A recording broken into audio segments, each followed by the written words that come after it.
16. You and me. Beware taking financial cues from people playing a different game than you are. The implosion of the dot-com bubble in the early 2000s reduced household wealth by $6.2 trillion. The end of the housing bubble cut away more than $8 trillion. It's hard to overstate how socially devastating financial bubbles can be. They ruin lives. Why do these things happen? And why do they keep happening? Why can't we learn our lessons?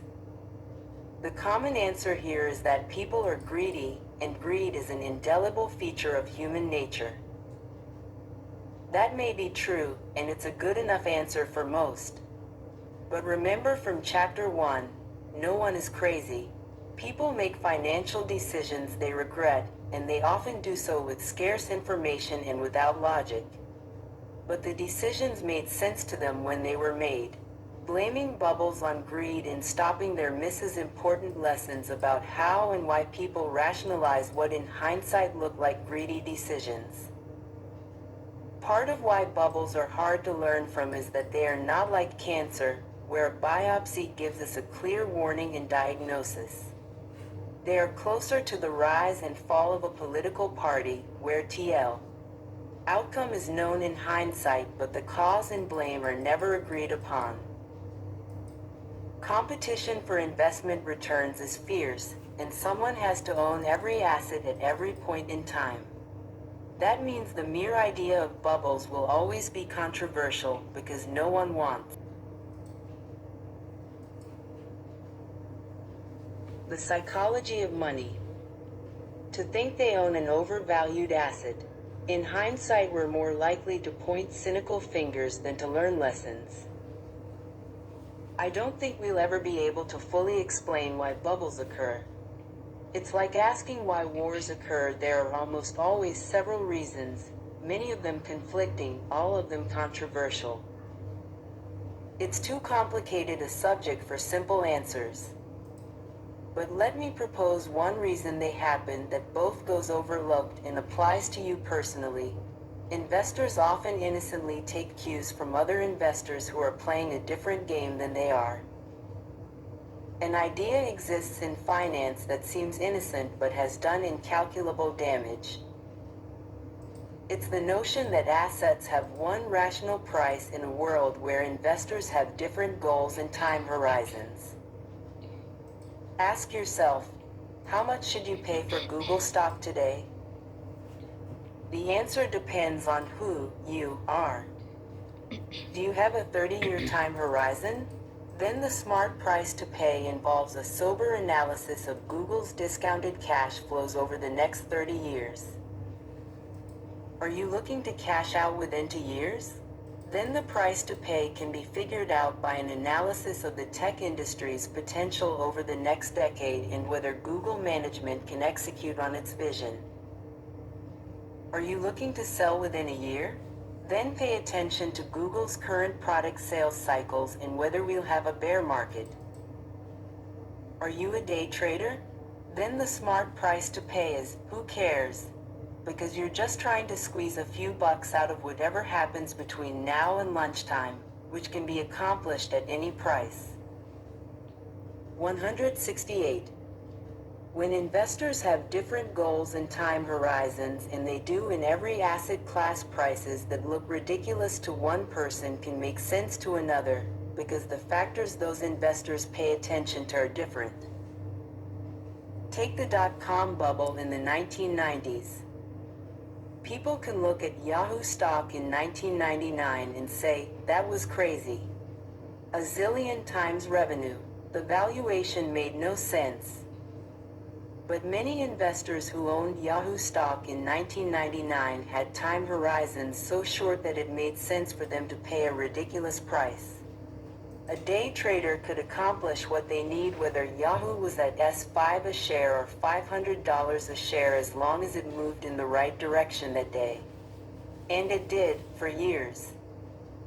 An iron rule of finance is that money chases returns to the greatest extent that it can.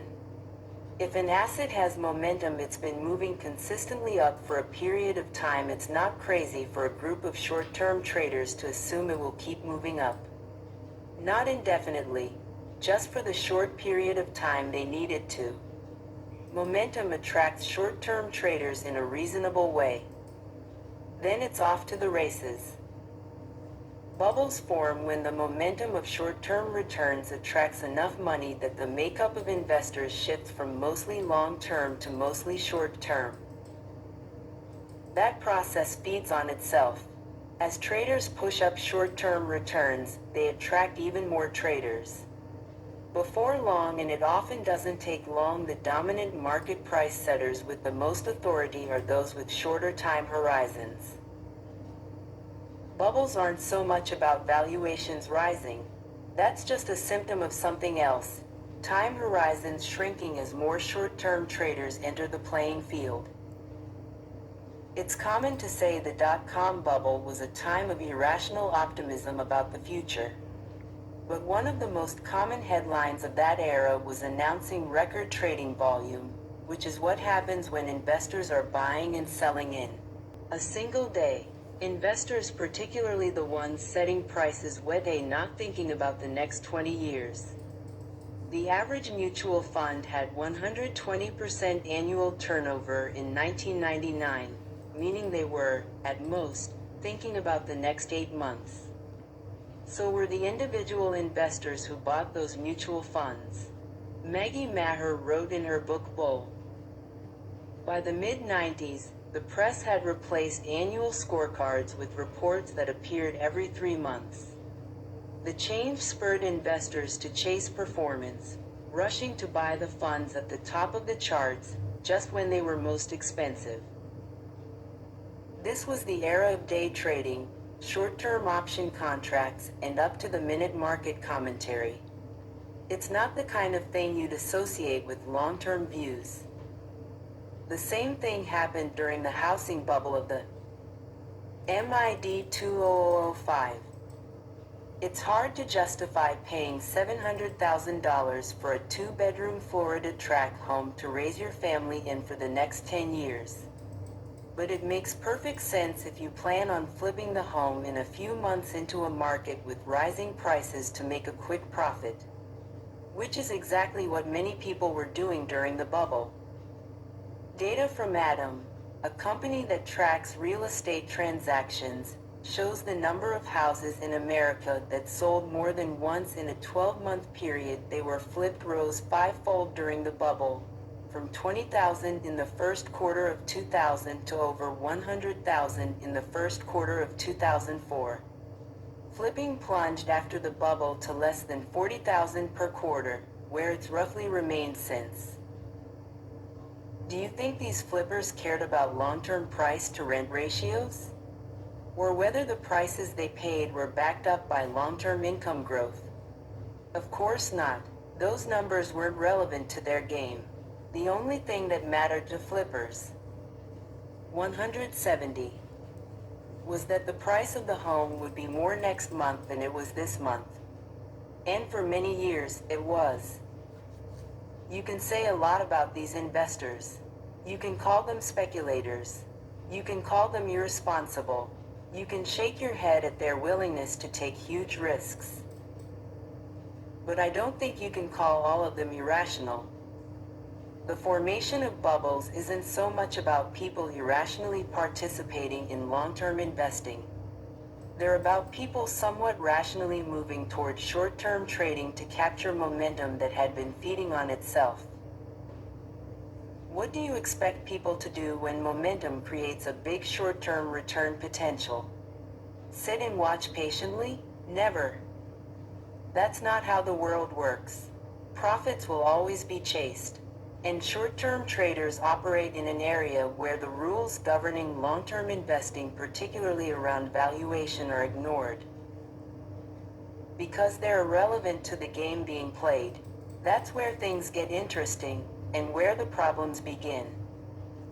Bubbles do their damage when long-term investors playing one game start taking their cues from those short-term traders playing another. Cisco stock rose 300% in 1999 to $60 per share. At that price, the company was valued at $600 billion, which is insane. Few actually thought it was worth that much. The day traders were just having their fun. Economist Burton Malkiel once pointed out that Cisco's implied growth rate at that valuation meant it would become larger than the entire U.S. economy within 20 years. But if you were a long-term investor in 1999, $60 was the only price available to buy. And many people were buying it at that price. So you may have looked around and said to yourself, wow, maybe these other investors know something I don't. Maybe you went along with it. You even felt smart about it. What you don't realize is that the traders who were setting the marginal price of the stock were playing a different game than you were. $60 a share was a reasonable price for the traders, because they planned on selling the stock before the end of the day, when its price would probably be higher. But $60 was a disaster in the making for you, because you planned on holding shares for the long run. These two investors rarely even know that each other exist. But they're on the same field, running toward each other. When their paths blindly collide, someone gets hurt. Many finance and investment decisions are rooted in watching what other people do and either copying them or betting against them. But when you don't know why someone behaves like they do, you won't know how long they'll continue acting that way, what will make them change their mind, or whether they'll ever learn their lesson. When a commentator on CNBC says, you should buy this stock, keep in mind that they do not know who you are. Are you a teenager trading for fun? An elderly widow on a limited budget? A hedge fund manager trying to shore up your books before the quarter ends? Are we supposed to think those three people have the same priorities, and that whatever level a particular stock is trading at is right for all three of them? It's crazy. It's hard to grasp that other investors have different goals than we do, because an anchor of psychology is not realizing that rational people can see the world through a different lens than your own. Rising prices persuade all investors in ways the best marketers envy. They are a drug that can turn value-conscious investors into dewy-eyed optimists, detached from their own reality by the actions of someone playing a different game than they are. Being swayed by people playing a different game can also throw off how you think you're supposed to spend your money. So much consumer spending, particularly in developed countries, is socially driven, subtly influenced by people you admire, and done because you subtly want people to admire you. But while we can see how much money other people spend on cars, homes, clothes, and vacations, we don't get to see their goals, worries, and aspirations. A young lawyer aiming to be a partner at a prestigious law firm might need to maintain an appearance that I, a writer who can work in sweatpants, have no need for. But when his purchases set my own expectations, I'm wandering down a path of potential disappointment because I'm spending the money without the career boost he's getting. We might not even have different styles. We're just playing a different game. It took me years to figure this out. A takeaway here is that few things matter more with money than understanding your own time horizon and not being persuaded by the actions and behaviors of people playing different games than you are. The main thing I can recommend is going out of your way to identify what game you're playing. It's surprising how few of us do.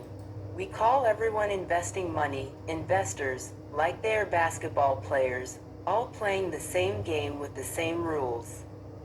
When you realize how wrong that notion is, you see how vital it is to simply identify what game you're playing. How I invest my own money is detailed in Chapter 20, but years ago I wrote out, I am a passive investor optimistic in the world's ability to generate real economic growth, and I'm confident that over the next 30 years that growth will accrue to my investments. This might seem quaint, But once you write that mission statement down, you realize everything that's unrelated to it, what the market did this year, or whether we'll have a recession next year, is part of a game I'm not playing. So I don't pay attention to it, and am in no danger of being persuaded by it. Next, let's talk about pessimism. Thank you.